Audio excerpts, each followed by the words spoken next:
आज का हमारा मुद्दा है बंगाल टू बस्तर घुसपैठियों पर गदर। छत्तीसगढ़ में बांग्लादेशी घुसपैठियों को लेकर सरकार एक्शन में है, तो सियासत में इसका रिएक्शन भी शुरू हो चुका है, जिसकी आज पश्चिम बंगाल भी जा पहुंची है।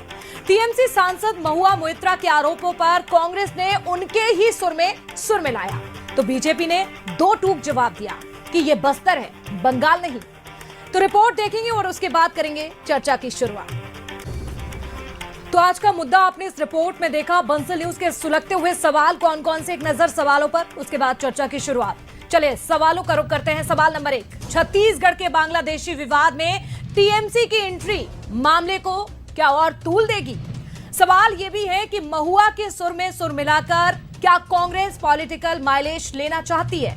और तीसरा महत्वपूर्ण सवाल यह है कि घुसपैठियों को बाहर निकालकर बीजेपी अपना चुनावी वादा क्या निभा रही है? ये 3 सवाल है महत्वपूर्ण, और इन्हीं सवालों के इर्द गिर्द हमारी आज की डिबेट। हमारे साथ खास पैनल जुड़ चुका है।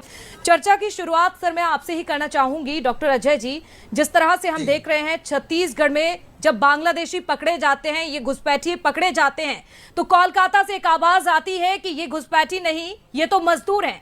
लेकिन अब ये सवाल ये है कि आखिरकार क्या भारत की जो हमारी सीमाएं हैं, इसका आखिरकार मतलब ही क्या रह गया? फिर देश में ये नरेंद्र मोदी जी की सरकार, खुफिया एजेंसी इनका फेल है, न इसका विदेश नीति सही है, देश में फेल है। जिस तरह से अभी आप आरोप लगा रहे हैं, जो सवाल उठा रहे हैं, उसका जवाब तो राम कुमार जी हम लेंगे कृष्णमूर्ति जी से।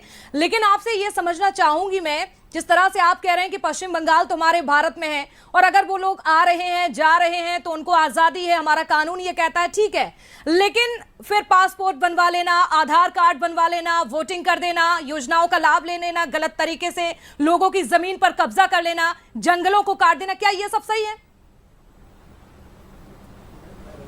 जंगल को काटने में हम लोग कभी समर्थन नहीं है। जंगल तो इन लोग कटवा रहे हैं, इनकी सरकार कटवा रही है। जब हम लोग कांग्रेस पार्टी पेड़ लगाने वाले में से है, वे लोग हैं, उसका आंकड़ा इस कांग्रेस, ठीक है, मैं आपका सवाल समझ गई हूँ राम कुमार जी। बिल्कुल, आपका कहने का मतलब है कि घुसपैठ रोकने के लिए जिस तरह से स्थायी तंत्र होना चाहिए, कहीं ना कहीं वो नहीं है, और इसमें फेलियर भी नजर आ रहा है हमें, और ये कहीं ना कहीं सिस्टम पर भी सवाल उठते हैं। कृष्णमूर्ति जी, आखिरकार घुसपैठी घुस कैसे जाते हैं, सीमा पार कैसे कर लेते हैं? इसको लेकर जिम्मेदार तो सरकार होगी ना, जो सत्ता की कुर्सी पर बैठा है।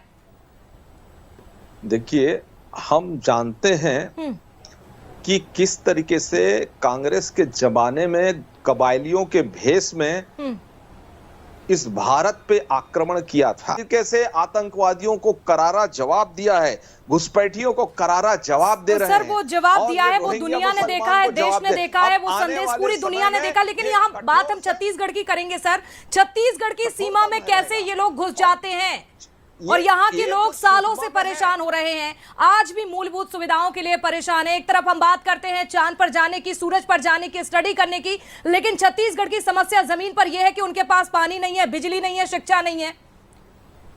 देखिए साक्षी मैडम, ये सरगुजा का भी मामला रहा है और बस्तर का भी मामला रहा है।